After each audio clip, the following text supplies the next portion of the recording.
दोस्तों आज हम प्राइस एक्शन के बारे में एक सीक्रेट जानने वाले। चलो तो फिर वीडियो को स्टार्ट करते हैं। दोस्तों यहाँ पे निफ्टी 50 का 5 मिनट का चार्ट पैटर्न लगाया हुआ है और आप देख सकते हो शॉर्ट टर्म में यहाँ पे डाउनफॉल हमें दिखाई दे रहा है। फिर भी जब भी मार्केट गैप डाउन ओपन होता है तो ऊपर की साइड में निकल जाता है, बड़ा फॉल आता है तो तुरंत यहाँ पे रिकवर हो जाता है। यहाँ पे भी देख सकते हो गैप डाउन खुला, ऊपर की साइड में आ गया। शॉर्ट टर्म में डाउनफॉल है दोस्तों, तो डाउनफॉल में स्ट्रैटेजी क्या है कि टॉप पे हम सेल कर सकते हैं, पर यहाँ पे वैसी कोई भी बड़ी अपॉर्चुनिटी हमें दिखाई नहीं दे रही है। हम क्या बोल सकते हैं कि शॉर्ट टर्म के लिए ये हमें टॉप दिखाई दे रहा है, बराबर है। फिर भी मार्केट रिकवर क्यों हो जाता है, तो इसके बारे में आज के वीडियो में हम इन डिटेल जानने वाले हैं। इसके लिए सबसे पहले हमें क्या देखना जरूरी है, मेजर ट्रेंड क्या है। इसके लिए थोड़ा हमने चार्ट को क्विज किया और क्विज करने के बाद हमने चार्ट को पीछे जाके देखा तो हमें क्या दिखाई दे रहा है दोस्तों कि यहाँ से एक बड़ा अप ट्रेंड यहाँ पे शुरू है। तो ये जब बड़ा अप ट्रेंड यहाँ पे शुरू है दोस्तों, तो ये जो फॉल है ना, तो ये इस अप ट्रेंड का करेक्शन है दोस्तों। इसीलिए जब भी मार्केट नीचे खुलता है तो ऊपर की साइड में चला जाता है। हम क्या करते हैं इंट्राडे के लिए, हम खाली यही देखते कि पिछले कुछ दिनों में यहाँ पे क्या हुआ है, और मार्केट हमें समझ में नहीं आता। मार्केट तो डाउन है, एंड ऑफ डे तो नीचे जाता है, पर जब भी बड़ी संधि मिलती है तो वहां से रिवर्सल क्यों हो जाता था। इसके लिए हमें क्या ध्यान में रखना चाहिए, जो भी बड़ा ट्रेंड है दोस्तों उस ट्रेंड को हमें फॉलो करना है। क्यों, अब दो बातों को समझ लीजिए। अभी बहुत लोगों ने ये बड़े ट्रेंड को कैप्चर किया होगा और बहुत सारे लोगों ने यहाँ पे कैप्चर नहीं किया होगा, बराबर है। जिन्होंने कैप्चर किया तो उनको तो कोई दिक्कत नहीं, जिन्होंने कैप्चर नहीं किया तो वो किसकी राह देखने वाले हैं, आप बोलो। प्राइस नीचे मिलने की राह देखने वाले। एग्जाम्पल के तौर पे हम देख लेते, कभी आपको सोना 80,000 में मिलता हुआ मार्केट में दिखाई दे रहा है कि 80,000 में सोना मिल रहा है। कुछ ऐसी सिचुएशन हो गई और सोना नीचे की साइड में आता हुआ दिखाई दे रहा है, तो आप क्या करने वाले हो। एग्जाम्पल लो कि 70,000 में आता हुआ दिखाई दे रहा, आप तो लेने वाले हो। क्यों लेने वाले हो, क्योंकि जो 80 में मिलने वाला सोना था वो आपको 70 में मिलता हुआ दिखाई दे रहा है। 10,000 आपके यहाँ पे बच रहे, कभी वही 60 पे आ गया तो आप वहां पे भी लेने वाले हो। क्यों, क्योंकि 80 पे जो चीज थी वो नीचे आ रही है, तब भी हम लेने के लिए इंटरेस्टेड है, क्योंकि हमको पता है कि ये एंड ऑफ डे ऊपर की साइड में ही जाने वाला है। उसी प्रकार की कंसेप्ट मार्केट में भी काम करती दोस्तों। एग्जाम्पल के तौर पे एक स्टॉक है, वो 150 पे है, वो सब आपने उसका फंडामेंटल सब वो चेक कर लिया और आपको वो बहुत बेहतरीन लग रहा है, पर वो आपको लग रहा है कि ये महंगा है, तो कभी वो 140 पे आता है, 130 पे आता है, तो आप यहाँ पे क्या करने वाले हो, उसे आप यहाँ पे लेने वाले। क्यों, क्योंकि जो 150 में आपको अच्छा लग रहा होगा तो वो 140 में अच्छा तो लगने ही वाला है। आपने सब फंडामेंटल वगैरह चेक कर लिया और आपको पता चल गया ये तो करेक्शन की वजह से नीचे आ गया, बाकी तो कंपनी बहुत बेहतरीन है, तो यहाँ पे आप उसे परचेस करने वाले हो और यहाँ से फिर से वो स्टॉक ऊपर की साइड में चला जाता है। वही कंसेप्ट मार्केट में काम करती दोस्तों। अभी इंट्राडे में क्या होता है, इतना बड़ा फॉल आता हुआ हमें दिखाई दे रहा है, बराबर है। इतना बड़ा फॉल आ गया, कभी हमने टॉप से देखा, यहाँ पे टॉप पे कभी हमने मार्क किया दोस्तों, तो करीबन हम देख सकते 24,850 से मार्केट यहाँ पे नीचे आया। नेक्स्ट दिन गैप डाउन खुल के उसका लो क्या था उसे भी हमने कभी यहाँ पे मार्क किया, तो 24,360।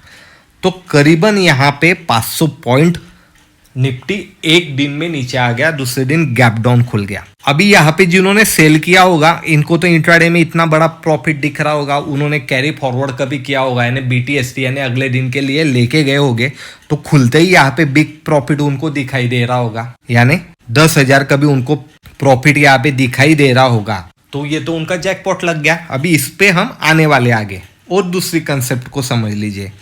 अभी जिनको ये 800 में लेने की चाह होगी, जैसे ऊपर जाता है हम लेते हैं, वो 600 पे आने के बाद लेने वाले थे, जो 500 पे आने के बाद लेने वाले थे, वो 300 पे आने के बाद लेने वाले थे, वो लोगों को कभी वो 350 में मिल रहा है तो वो लेने वाले क्या नहीं लेने वाले, बराबर है। क्योंकि इतना बड़ा फॉल आने के बाद प्राइस इतनी करेक्ट हो गई एक ही दिन में, तो यहाँ पे वो लेने वाले क्या नहीं लेने वाले। अभी आप बोलोगे नहीं इतना बड़ा फॉल आ गया तो कोई ना कोई न्यूज़ होगी, बराबर है, न्यूज़ रहती मार्केट में, बहुत सेंटिमेंट काम करते दोस्तों। पर आपको पता करना चाहिए कि कौन से सेंटिमेंट का रिएक्शन कितनी देर तक रहने वाला है। कभी कोविड जैसी सिचुएशन है, वॉर जैसी सिचुएशन है, तो वो कंटिन्यू होने वाली है। पर कभी न्यूज छोटी बड़ी है, उसका इम्पैक्ट 1 घंटा, 2 घंटा, 1 दिन, 2 दिन के लिए रहने वाला है, बाद में वो रिकवर होने वाला है। तो हमें वो भी ध्यान में रखना है कि क्या सिचुएशन की वजह से, और वो जो सिचुएशन थी, वो जो खबर थी, उसका पूरा यहाँ पे करेक्शन हो गया है या नहीं हो गया है, वो कभी हमने पता कर लिया तो हमें यहाँ पे बेहतरीन तरीके से ट्रेड मिल सकता है। तो मैंने जो बोला आपको, जो 500 में लेने वाले, 600 में लेने वाले, उनको कभी यहाँ पे 300, 350 में मिलने वाला तो वो लेने वाले, यानी यहाँ पे बाइंग एक्टिवेट होने वाली है। अभी जो यहाँ पे बैठे 10,000 के प्रॉफिट में सेल करके, जैसे प्राइस ऊपर जाती है तो उनका 10,000 का प्रॉफिट 8,000 में दिखाई देता है, 7,000 में दिखाई देता है, तो वो वहां पे बुक कर लेंगे, क्योंकि प्रॉफिट तो कम होता हुआ दिखाई दे रहा है ना, तो जितना आ रहा है उतना बुक कर लो। वो तो वहां पे बैठने नहीं वाले, क्योंकि इंट्राडे के ट्रेड हम ज्यादा टाइम होल्ड नहीं कर सकते, तो यहाँ पे वो अपना प्रॉफिट भी बुक करने वाले, यानी उनकी वजह से भी मार्केट ऊपर जाने वाला है, और जो नए बाइंग करने वाले उनकी वजह से भी यहाँ पे मार्केट ऊपर जाने वाला है। और इंट्राडे के लिए हमें बेहतरीन तरीके से यहाँ पे ट्रेड मिल सकता है। मैं इंट्राडे के रिगार्डिंग बोल रहा हूँ। हाँ, आप पोजिशनल 1 वीक, 2 वीक, 1 मंथ यानी फ्यूचर सेल करके बैठे हो, वो सब अलग बात है। मैं इंट्राडे के पर्पज से बोल रहा हूँ, इसीलिए 5 मिनट का चार्ट लगाया है। कभी मैंने लॉन्ग टर्म के लिए बात कर रहा रहता तो 15 मिनट का, 1 घंटे का अलग टाइम फ्रेम हम यहाँ पे लगाते थे। तो इंट्राडे में फुल मार्केट रिवर्सल हो गया।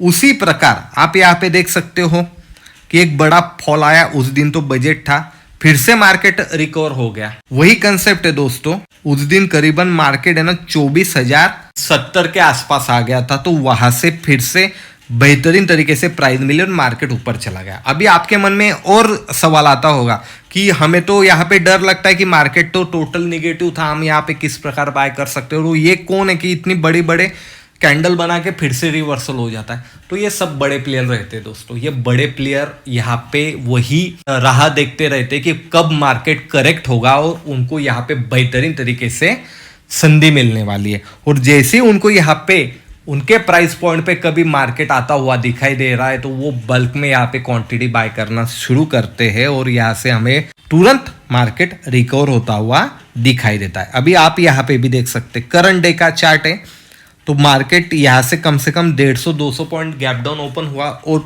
रिकवर हो गया। उसने पिछले दिन का लो भी यहाँ पे चेक नहीं किया, उससे पहले ही वो फुल रिकवर हो गया, एंड जितना गैप था वो गैप यहाँ पे उसने फिल कर दिया दोस्तों। तो यही कंसेप्ट है। क्यों ऐसा हो रहा है? क्योंकि हमने शॉर्ट टर्म में देख रहे हैं कि यहाँ पे डाउनफॉल है, पर हम कभी लॉन्ग टर्म में देखें तो हमें यहाँ पे पता चलने वाला है कि ये तो मेजर अप ट्रेंड है और ये खाली करेक्शन है। तो जब भी करेक्शन आता है ना, वो बाइंग की संधि रहती है अप ट्रेंड में। ये ध्यान में रखिएगा दोस्तों, अप ट्रेंड में बोल रहा हूँ, अप ट्रेंड में जब भी करेक्शन आता है तो वो बाइंग की संधि रहने वाली। मुझे एक बात बताओ आप, अभी रिलायंस है, टीसीएस है, इन्फोसिस है, एचडीएफसी बैंक है, उसमें कुछ रिजल्ट आते हैं, उसके रिगार्डिंग कुछ खबर आती है स्टॉक में निगेटिव, तो स्टॉक तो नीचे आ जाता है, तब कुछ दिनों बाद वो रिकवर हो जाता है। क्यों हो जाता है? क्योंकि वो जो न्यूज आई है उसका इम्पैक्ट कितना है, उसके हिसाब से वो करेक्ट होने वाला है। और लोगों को तो पता है कि ये न्यूज आई, इसका 2-3 दिन असर रहने वाला है, पर ये ऊपर से इतना नीचे आ गया, तो इतना बढ़िया कंपनी का स्टॉक हमें यहाँ पे इतने नीचे में मिल रहा है, तो ले लो, बाइंग कर लो। तो इस हिसाब से ही वो ऊपर जाता है। यानी पॉजिटिव मार्केट में जब भी करेक्शन आता है ना, वो बाइंग की संधि रहती है दोस्तों। पर बाइंग हमें कहीं पे भी नहीं करनी, हमें प्राइस एक्शन को यहाँ पे समझना जरूरी है। अभी प्राइस एक्शन को आप कैसे समझ सकते हो, उसके रिगार्डिंग प्रॉपर प्लेलिस्ट है, चार्ट एनालिस्ट प्राइस एक्शन के बारे में, अपने चैनल पे आप जाके वो देख लो। मैंने यहाँ पे आपको एक कंसेप्ट बोली कि पिछले दिन का डाउनफॉल देख के भी जब भी मार्केट गैप डाउन ओपन होता है, नहीं तो बड़ा फॉल आते हुआ दिखता है, तब भी मार्केट यहाँ पे क्यों रिकवर हो जाता है, ये कंसेप्ट मैंने आपको बताने की कोशिश की है। प्राइस एक्शन के बारे में इन डिटेल वीडियो अपने चैनल पे प्रॉपर प्लेलिस्ट है, आप जाके वो देख सकते हो कि कहाँ पे हम बाइंग कर सकते हैं, क्या लॉजिक से हम बाइंग कर सकते हैं दोस्तों। कभी आपको इसी प्रकार के वीडियो अच्छे लगते होंगे तो लाइक शेयर कमेंट जरूर कीजिएगा। मैं मिलूंगा आपको अगले वीडियो में। धन्यवाद।